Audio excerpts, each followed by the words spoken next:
Welcome to the third general session of the Unitarian Universalist Association's 2020 General Assembly. I'm Patrick McLaughlin, and I am honored to be a trustee and the secretary of your board. The business of this session is to hear the report of the Commission on Institutional Change. We are deeply grateful to the commissioners for this work and for the faith, time, and labor that it took them to produce this. It reminds us that even as we attend to the injustices of the world, that we need to attend to the injustices that have existed and still exist within our own faith. Spirit of life and love, may we be as faithful and committed in doing this work as our commissioners have been. May we not turn away from it because doing the work is hard and discomforting. May it be so. This session is now in order.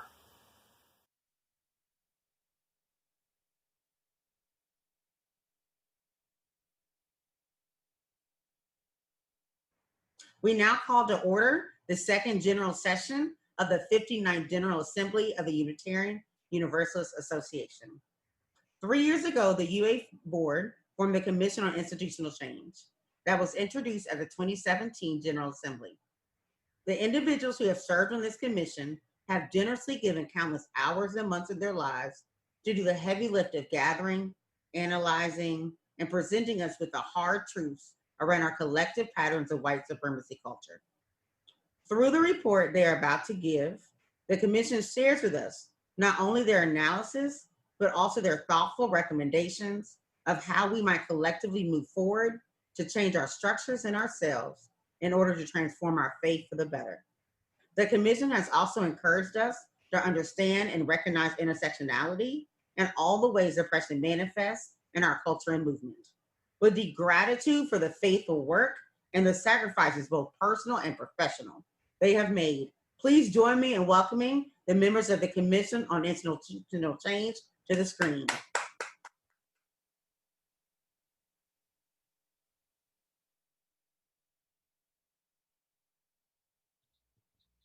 Good afternoon, and welcome to the third general session of this year's General Assembly. We are grateful this afternoon to have the Commission on Institutional Change share their report with us, the delegates of the General Assembly of the Unitarian Universalist Association. I'm Mary Byron, she, her, hers. I am Dr. Elias Ortega, him, his. I am Sir LeBear Jr., he, him, his. I'm Reverend Leslie Takahashi, she, her, hers. I'm the Reverend Dr. Natalie Fenimore, she, her, hers. I invite you to open your hearts and minds to a spirit of prayer. Spirit of life, God of many names and one abiding love, love which calls us to cry for justice, to move our bodies in action, to move our faith toward transformation. Let us not stand aside and miss this moment. This moment is not the only moment. It is not the final moment. But today is our moment. Today is our day. We pray that we are brave enough and faithful enough to answer the call of this moment, the call to love and justice in the midst of pandemic fear, in the midst of hurt and pain and grief over the killing of Black people. In this moment, our moment, may we be brave enough, may we be faithful enough to do what only we can do, which only we together can accomplish. Add your voice, add your thoughts, add your heart to the list of those who have marched forward, to those who refuse to die. So may it be. Amen. So now we ask that you take a moment and join with us in a moment of silent recognition of all the Black people, Indigenous people, and people of color whose life energy, gifts, passions, and love for our faith have been lost to our communities, to our congregations, and to our wider association because of our inability to hear the voices calling for change over decades and over centuries.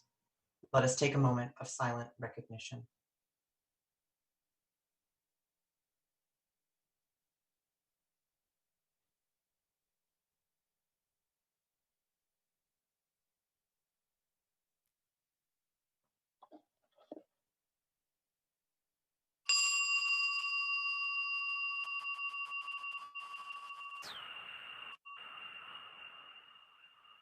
May their blessed memory be with us as we proceed through this hour.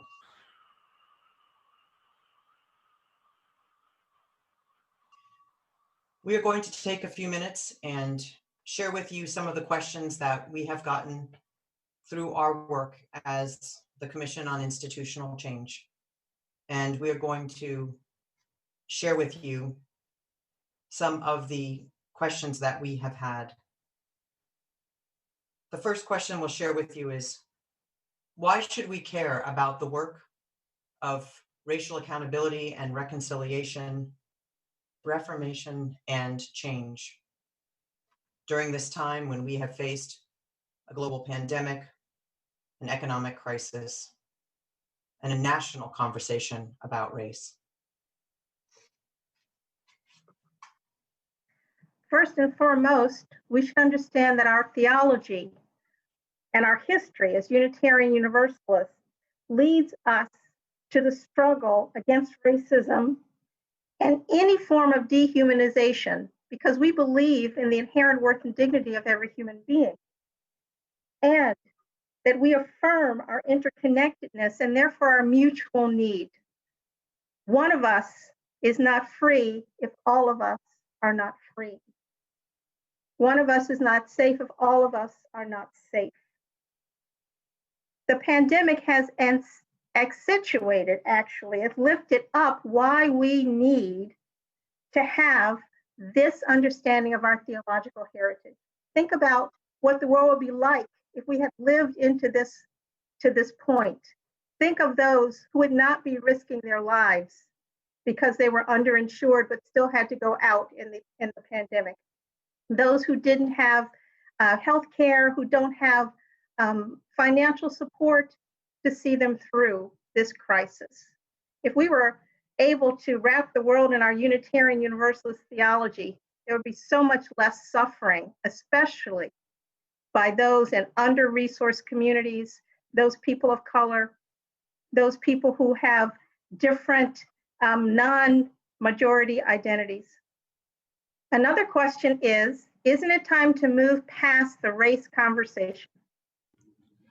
As our national news shows every day, systemic racism is at the very root of the values, the practices, and culture of the US and of the global system that the US has influenced.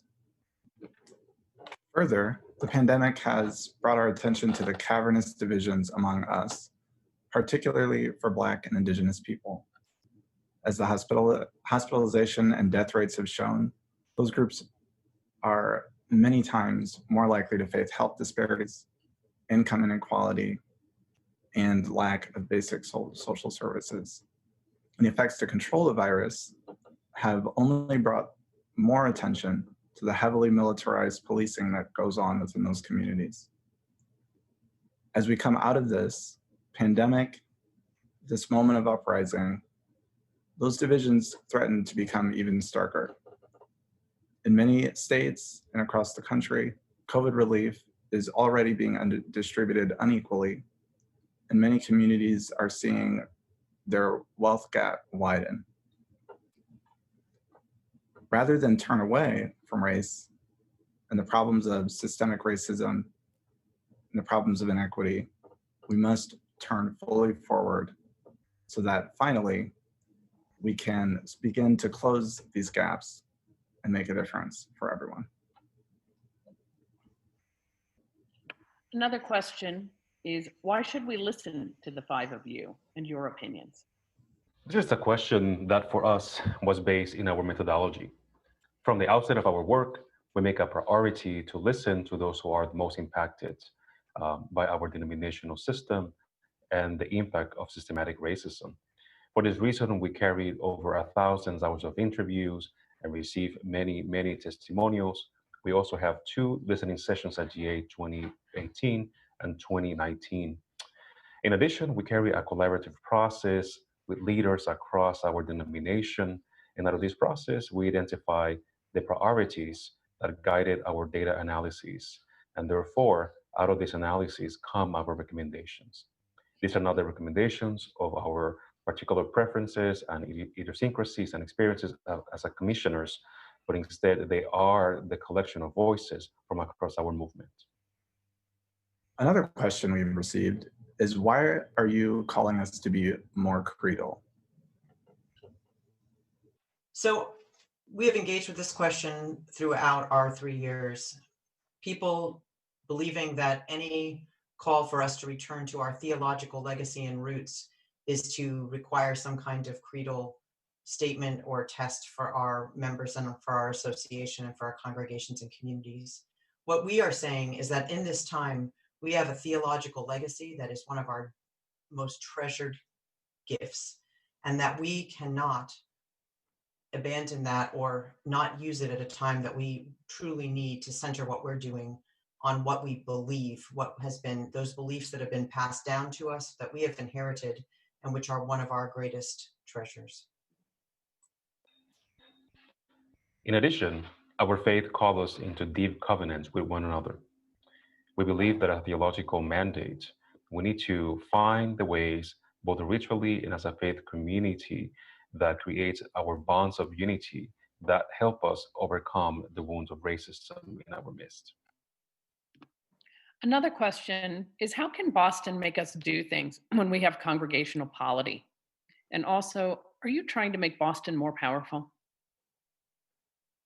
Our associational focus on polity is often on congregational independence. However, our congregational polity also incorporates our interdependence, our commitment to engage each other as individual congregations and as individual members within congregations. We are committed to learn and grow together in equality and mutual respect. To be part of the association is to agree that we are one body trying to move to a transformed world together. A related question that we have received is, what does this work has to do with congregational life? Change needs to occur at the congregational level. We are an association of congregations. Our deepest relational connection is often in congregations as fellow members.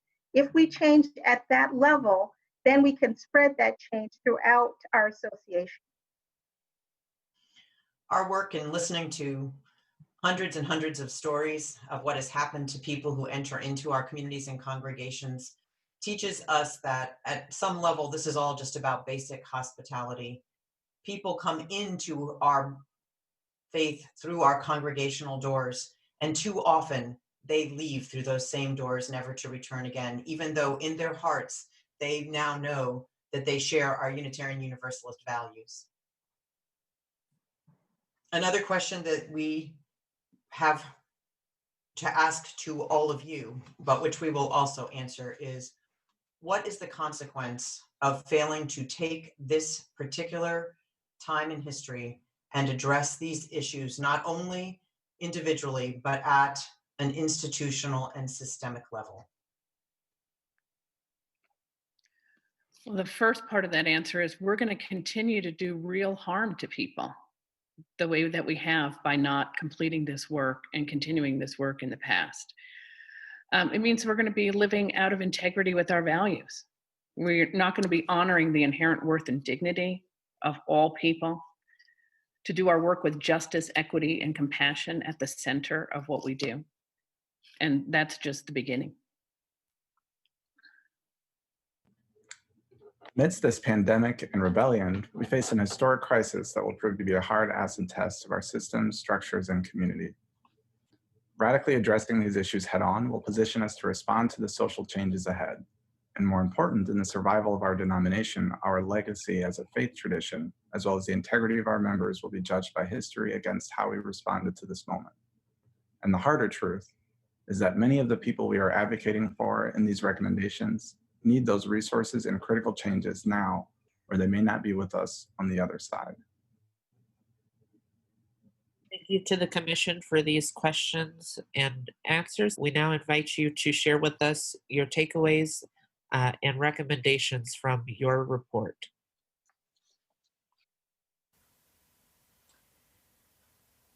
For the last two General Assemblies, we have stood before you, amplifying the voices of Black Unitarian Universalists, Indigenous Unitarian Universalists, and other Unitarian Universalists of color.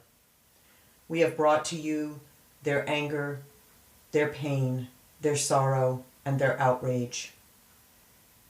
Today we stand before you in 2020, a year in which we have seen in more stark relief than ever before the disparate lives and treatment for Black people, for Indigenous people, and people of color in this nation. It is in that context that we present to you our recommendations. Our previous reports are on our website and are very accessible. We ask as we begin today that you imagine what it is like to be Black, Indigenous, or another person of color, to see a sign at a protest with all the right words, or to hear a speaker give an impassioned plea as a religious Unitarian Universalist, and then to journey into that congregation only to find that the work and awareness that is needed to be a truly hospitable place, a truly sustaining faith, a place where we can truly widen the circle of belonging and welcome equity, inclusion, and diversity, that work is not being done. Imagine the trauma to the heart and to the spirit that occurs over and over again. We have been a faith that has often fallen short of what we need to be. We can be a faith that widens the circle to ensure that those who need our saving message can find a home among us. Our report has 10 final areas of recommendation: theology, governance, congregations and communities, hospitality and inclusion, living our values in the world, religious professionals, educating for liberation, innovations and risk-taking, restoration and reparations, accountability and resources. And we will now share with you the recommendations and takeaways from each of these areas.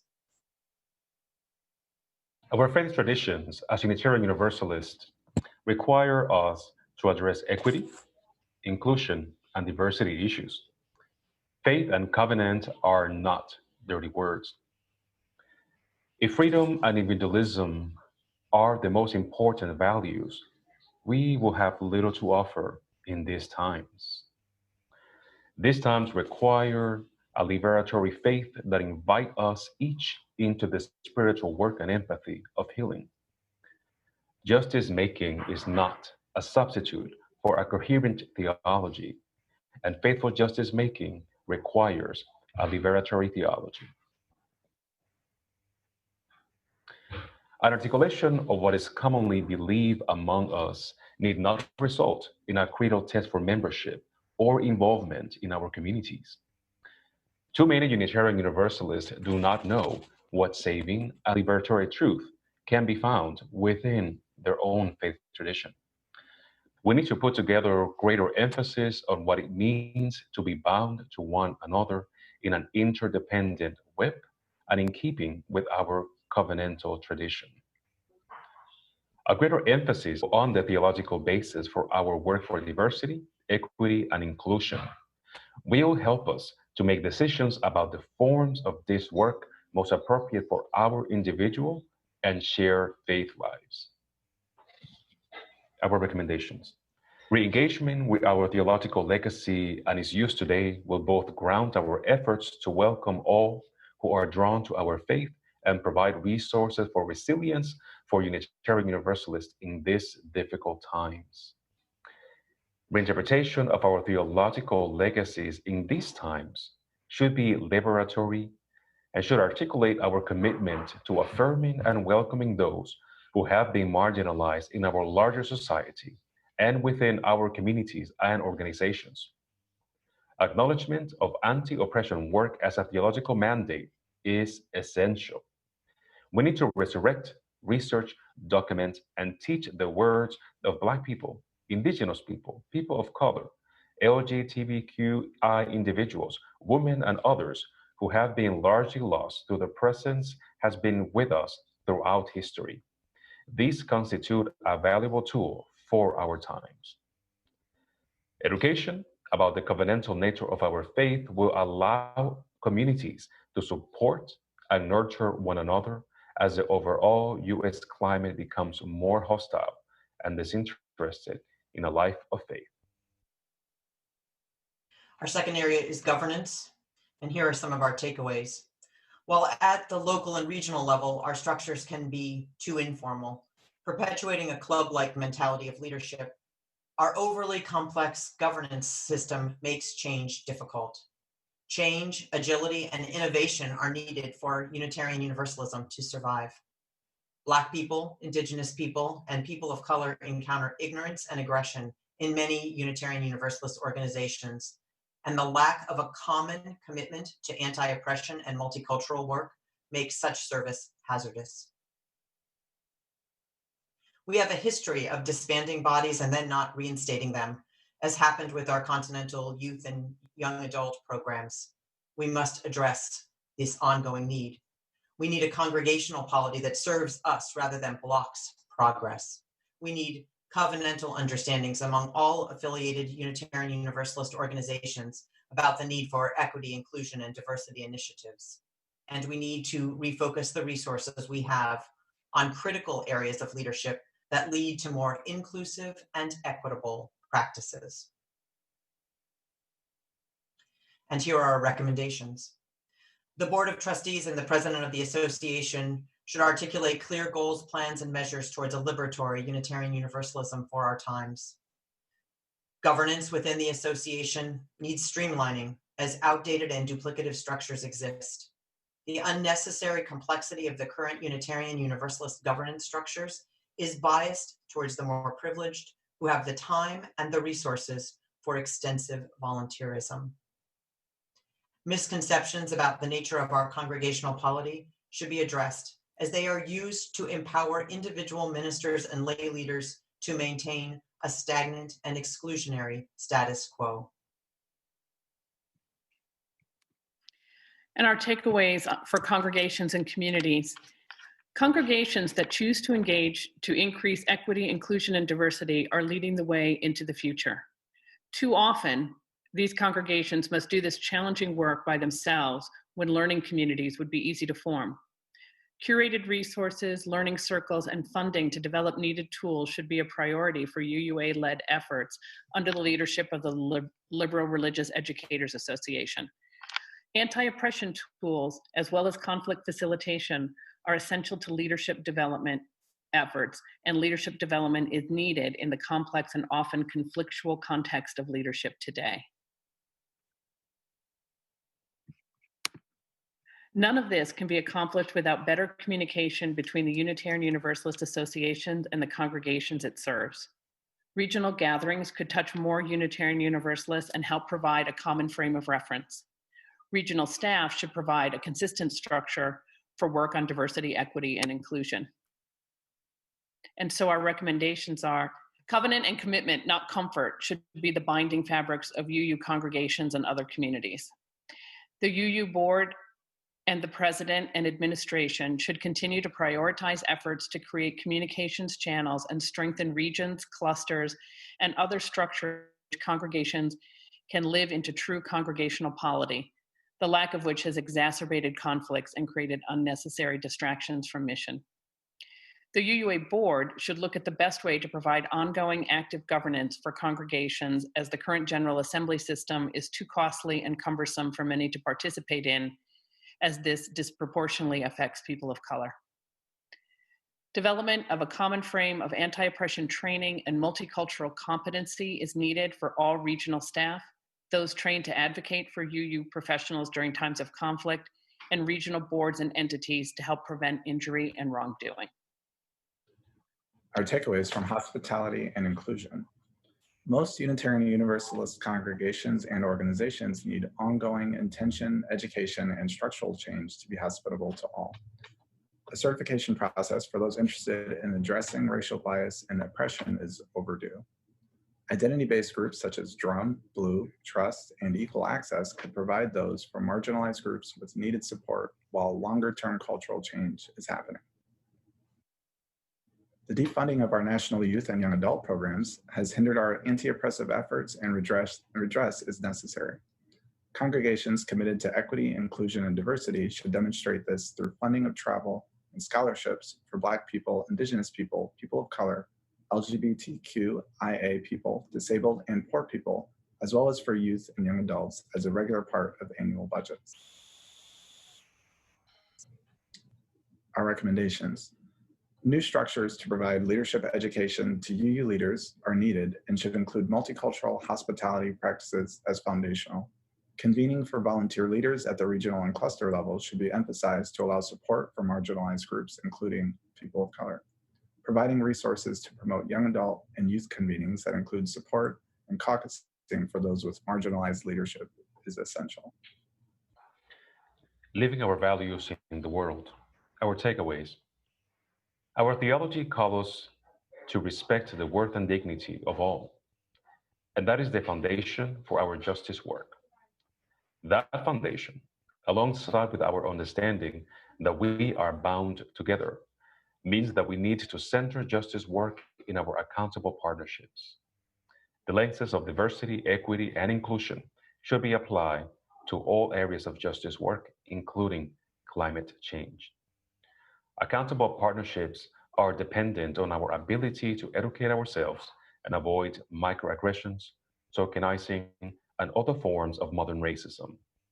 Our accountability in our justice work should be leading us to organizations to be an organization with which we are and have partnership.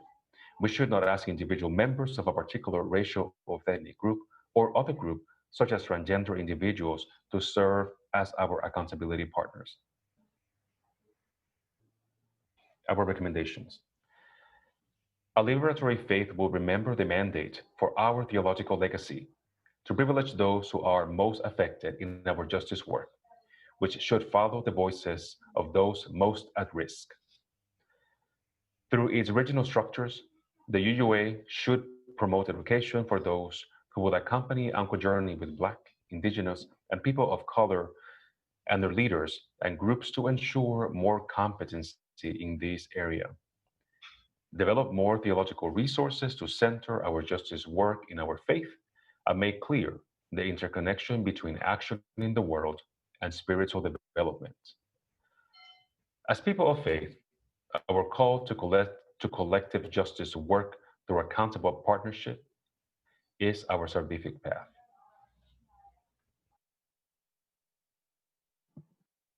Our takeaways for religious professionals. Religious professionals of color are essential to a more equitable, inclusive, and diverse Unitarian Universalism. Team ministry among religious professionals will provide new models of professionalism that will bring in new ways of working and model better practices at the congregational level. Team ministry will give voice to religious professionals of color in non-ministerial positions. In order to ensure inclusivity, equity, and diversity within the body of religious professionals, we need to take specific steps to ensure the quality of livelihood for religious professionals who are Black people, Indigenous people, people of color, and other ministers from oppressed groups. It is not consistent with our values to harm, abuse, or damage the health and well-being of our employees. Lay leaders, congregations, or religious professionals with a history of aggression toward religious professionals from oppressed groups should be identified so that further damage will not be done. It is in this time of unprecedented change, lifelong learning for religious professionals should be the standard and consistent with the continuing education requirements for most other professional groups. Our recommendations. We need to reduce the barriers to entry for those who seek to serve as religious professionals. This is true for all people, but these barriers are especially damaging for Black, Indigenous people, people of color, and other marginalized people who tend to have fewer financial resources due to historic and continuing patterns of discrimination. Improving the quality of livelihood for religious professionals who are Black, Indigenous, and people of color should be an ongoing goal, recognizing the particular demands of serving a predominantly white association and its congregations and communities. Lifelong learning is the standard for all religious professionals, and this learning should address generational and multicultural awareness. Takeaways in educating for liberation. Unconscious bias is real. Unconscious bias, when unaddressed, creates toxic organizations. Many congregations have not addressed this, and so can be toxic to people of color. Addressing unconscious bias requires education, not guilt. Many good tools are available and need to be curated for leaders who are overwhelmed by today's challenging religious landscape and need easy access to resources. More Unitarian Universalist specific tools are needed, including a certification program which would indicate commitment and readiness for leadership from people of color. Our recommendations.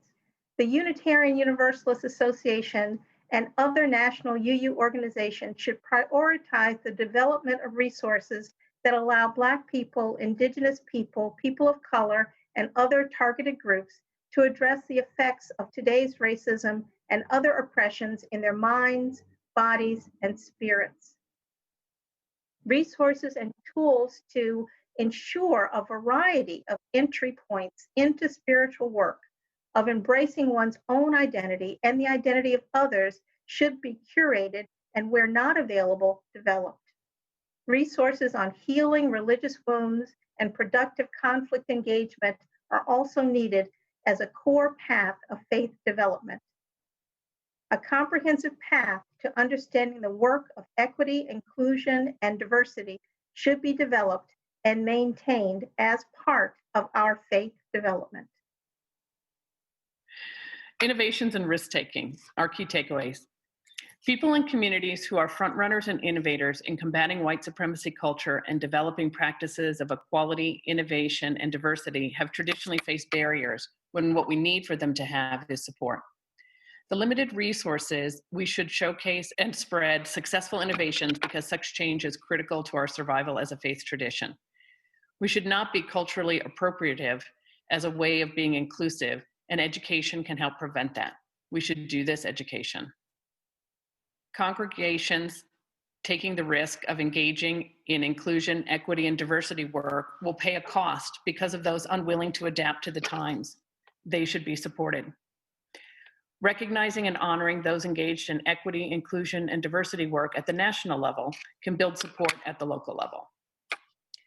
And so our recommendations in innovation and risk-taking. The Unitarian Universalist Association should fund, spread, and curate the ideas of those congregations working for many decades now to become more inclusive, equitable, and diverse, and amplify this work at the general and regional assemblies. Assistance to congregations supporting circles or caucuses involving Black people, Indigenous people, or people of color, as well as young adult groups within their local context should be prioritized. Funding is needed to ensure that Black leaders, Indigenous leaders, leaders of color, and leaders from other marginalized groups with lower financial resources can be engaged and provide leadership in a more inclusive future.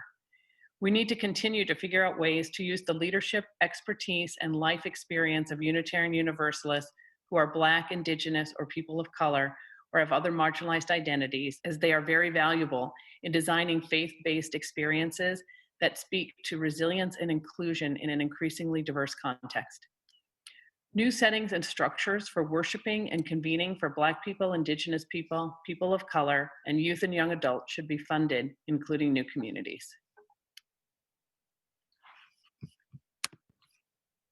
Here are our takeaways from Restorations and Reparations. The complexities of harm left by hundreds of years of oppression cannot be overstated.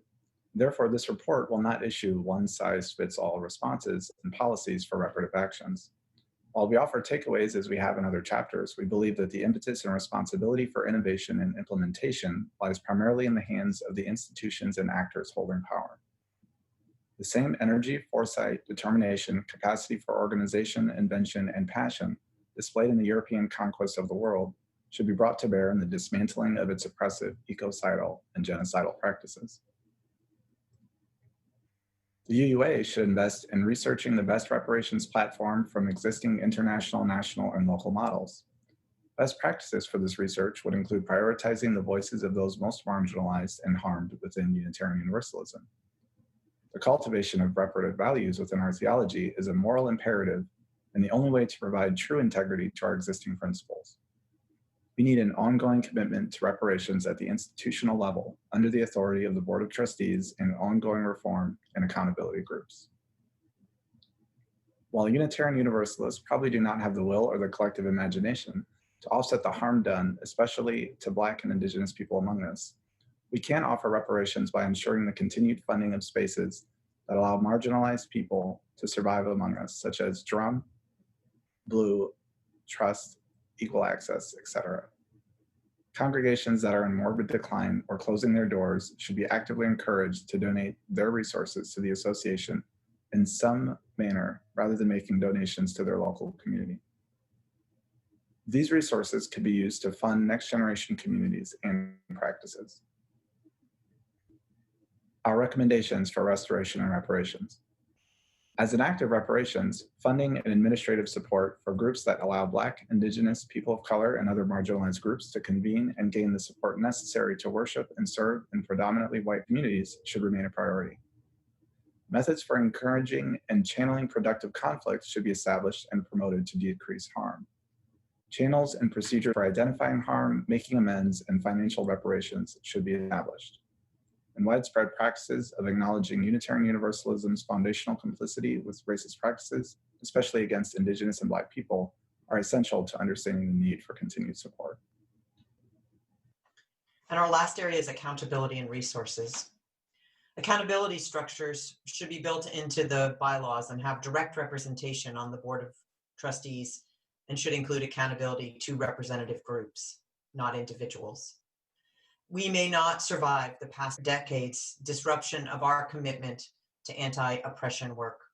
We know we cannot afford to abandon it again because of its larger societal significance. Work to counter oppressive practice in our systems should be embedded in all levels of the UUA, including at the congregational and community levels. Regular reporting on our progress can keep us focused and on track. All who facilitate conversations during times of conflict should be trained in anti-oppression and how to address systemic bias.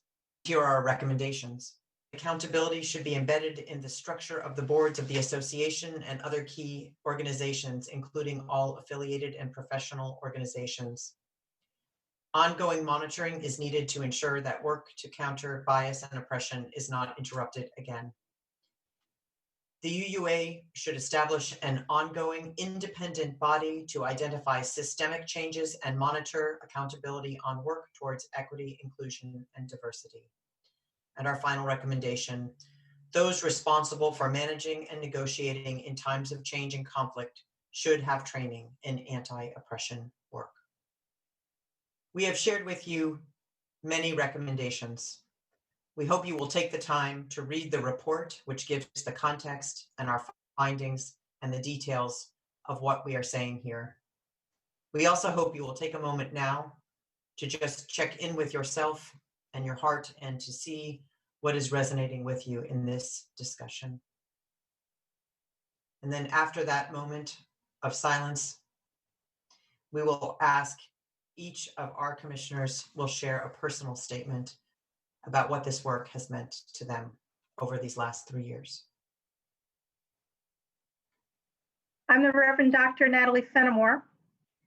I've been honored to journey with the members of the Commission on Institutional Change. One of the gifts of this last 3 years has been getting to know them and being in their company. And another gift has been to hear and hold the stories of Unitarian Universalists of color and others who have struggled but remain committed to our faith. I can say that despite all the challenges this work has shown me that are present in our association, it has also affirmed my belief that we do have within us the resources to transform our institutions, our congregations, our culture, and ourselves for the better. We can work to create the Unitarian Universalism which we pray for. We can become a place that enables all those within our faith to thrive, no matter their identity, no matter their finances, no matter their accessibility needs, no matter their race, no matter their gender. We can do this, I am sure. And I still ask if we will. Hello, I'm Mary Byron. And as a lay leader, these past 3 years have been a journey of learning, growing, and evolving as I work to understand what are the ways we UUs uphold systems of oppression and white supremacy within our faith community. A place where as white people, we feel we must be past this, where we know we are good people, where some of us challenge even the idea that racism can exist in our faith. It's hard to face that. Denial is a strong force within us. However, you can't listen to the stories of the Black people, Indigenous people, and people of color who have left our faith, who were harmed in our congregation, and whose ministries were cut short or undermined by our adherence to white supremacy, and still maintain that denial. If you can, then your heart has not yet been open to hear, and that may be where you should start your journey. It's been an honor and a great privilege to work with this commission, with the Reverend Leslie Takahashi, Reverend Dr. Natalie Fenimore, Dr. Elias Ortega, Sir LeBert Jr., and Marcus Foliano. The shared sense of purpose in lifting up the voices that need to be heard and making recommendations for the improvement of our congregations and communities was what we should all want our justice-making work to be: collaborative, thoughtful, and joyful. Thank you for your wisdom, your grace, and your dedication. I will miss working with you. To all UUs, I hope all of you will take this work forward into your congregations and support the UUA and affiliate organizations as they undertake the necessary changes that will bring us to our collective liberation, a future with an inclusive, equitable Unitarian Universalism we are dreaming into being. I am Dr. Elias Ortega, President of Inver Lombard Theological School. First and foremost, I want to extend my thank yous and my appreciation to each and every member of the Commission, not only those serving now, but those who serve a short term and are not longer part of our ongoing work. I need to say that from the outset, this work was a very personal work. It is a work for me that took me to consider and think through my own commitments as a Unitarian Universalist. Why do I remain committed in a faith that seems to many that I do not belong, that I have to make a case not only for my existence, but the existence of others like me into belonging, not only in the pews, but also as part of the larger fabric of our faith. But this work also reminded me of the reasons why I have not left, not only myself, but also others. Why do we remain committed to this faith movement? We are committed to Unitarian Universalism, not to the institution, but to the larger faith that it represents, the aspirations of working for justice, of inclusion, the power of what does it mean to be universally included into a sacred community and a beloved community. Many of us remain committed Unitarian Universalists because of that promise. It is true that during this work, I and my fellow commissioners heard the pain of many in our movement, a generational pain. We heard from folks who are currently in our midst and in our communities, serving in our congregations as leaders, both ordained as religious professionals in many capacities and also lay. And we also heard from those who are no longer with us, and we mourned their loss among us. So the reason for me to continue on this work, it is for the future of Unitarian Universalism. I asked myself the question when I started this work, and it's a question that I'm still answering myself today. What is the future of the faith that we will inherit to the next generation? I hope that you join me in creating a faith that is more inclusive, more equitable for all, more justice, and committed to our ongoing transformation. My name is Sir LeBear Jr. And first, I would like to extend my gratitude and honor to my fellow commissioners for their valiant, and their passionate and educated work, and my gratitude to them for bringing me in to share. As an atheist, I'm sometimes asked what I consider sacred and meaningful about human life. In the Black community, we lift up the wisdom of our ancestors. Directly tied with what makes humans special, quote unquote, is our ability to teach our future across generations using the written word that is fundamental to our ability to survive and thrive. The way we honor them is in the way we live and utilize the values and knowledge they fought so hard to carry to us. For me, the 8 principles of UU have been a wonderful example of the power of written values. The worth and dignity of every human, justice and equity, acceptance, a free and responsible search for meaning, the democratic process, the goal of world community, respect for the interdependence of life, a commitment to actions that accountably dismantle racism and other oppressions in ourselves and our institutions. These principles serve as our constitution, the guide by which we grow and the mandate by which we act. Sadly, the nation in which we live, and many times the faith in which we share, fails to match our highest ideals, and the deeply embedded racism by which it operates has poisoned the hearts, minds, and institutions of all within its boundaries, weakening and subverting even our own faith.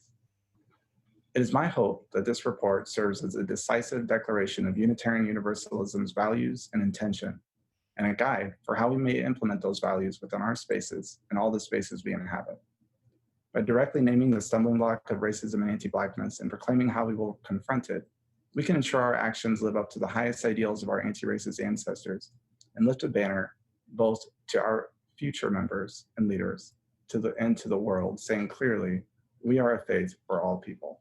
In my 30 plus years as a Unitarian Universalist, I have spoken many times about how this faith has saved my life when I was in my 20s. That was because of the long reach of oppression and hatred based on race. What I have not spoken about as much is how the Black people, the Indigenous people, the people of color in this faith became my family, the first truly loving family that I had in my life. And it has been so hard over the decades to hear the family stories of pain, of loss, of oppression, of dehumanization that happen within the frame of this faith community that I love. It has been such a great privilege to serve as part of this commission and to serve with these amazing and dedicated people. I also want to lift up the gifts that were given to us by Jero Farrar, by Caitlin Breedlove, and by our amazing project manager, Marcus Fogliano. It is important now for us to recognize that it is time for us to seize this moment. It is time for us to widen the circle. The people of color, the Black people, the Indigenous people in our movement are asking that this not be an exercise in chest beating and simply listening to the stories of pain without making the systemic changes needed to keep it from happening in the future. Let us do this work now. Let us widen the circle of concern.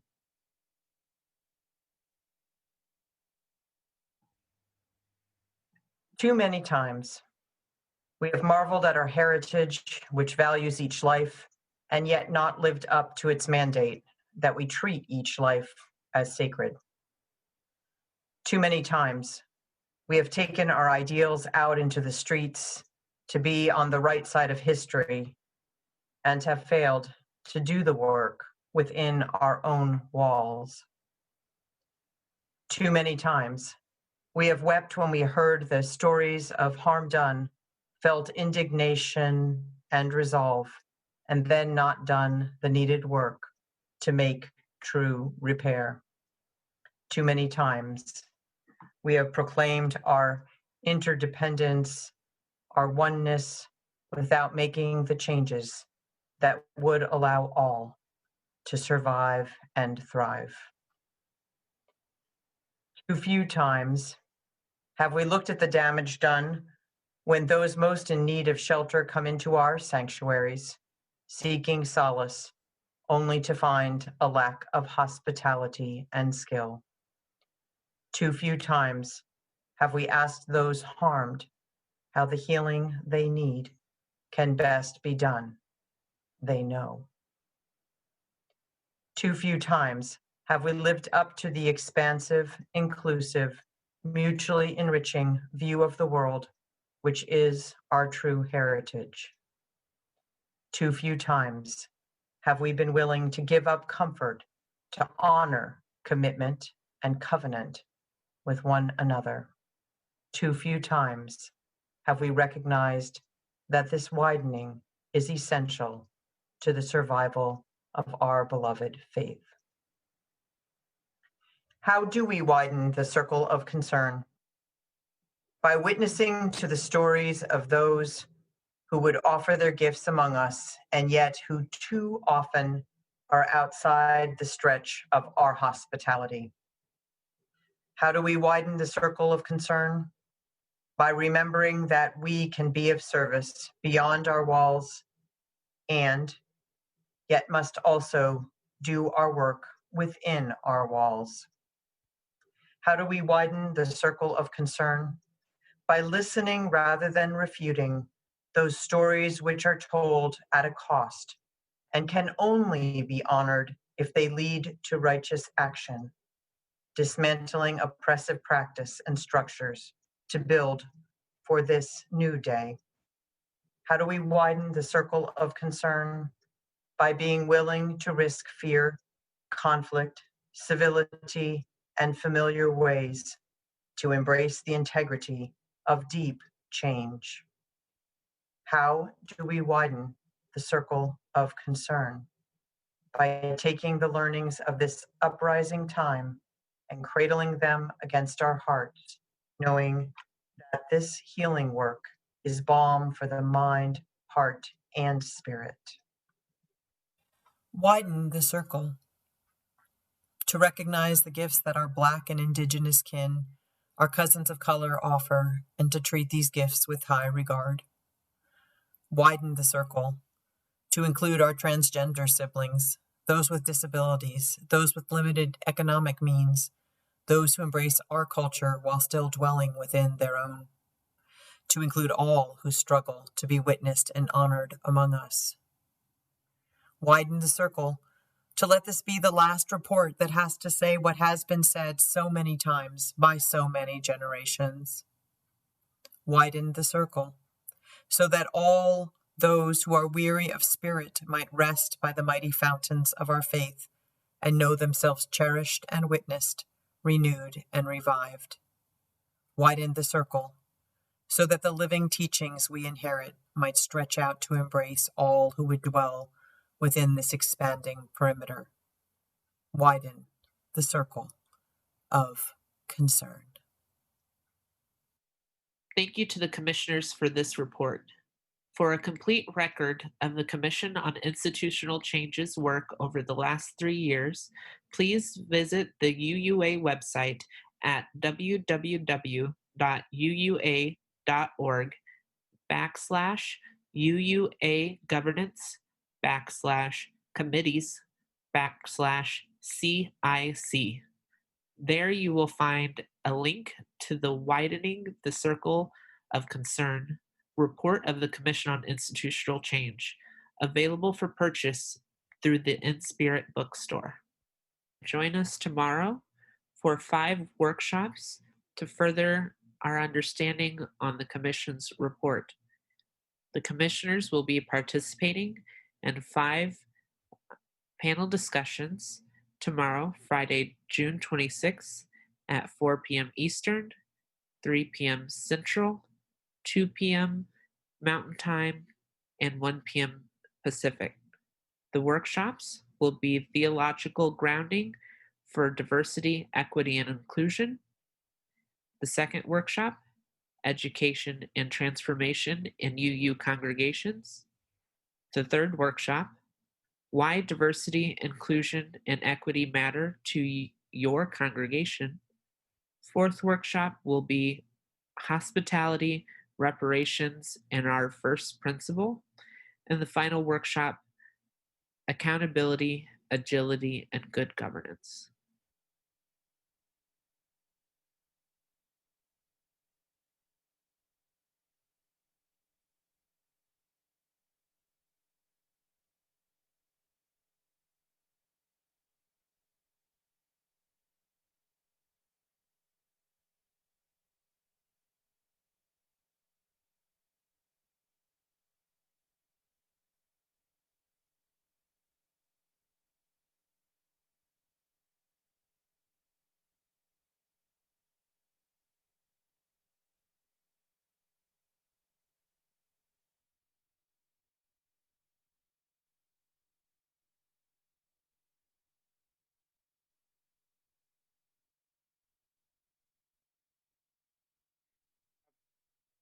The end of this general session.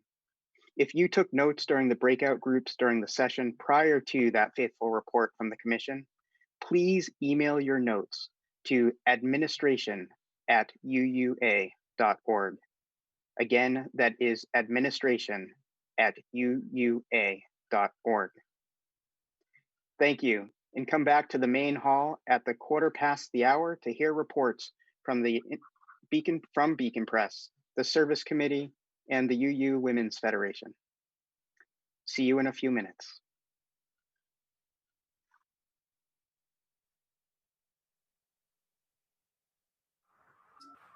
We have before us the opportunity to live into the full promise of our Unitarian Universalist faith. May we have the courage to do the work the Commission calls us to do, knowing our souls depend on our doing so, knowing the future of our faith depends on our doing so.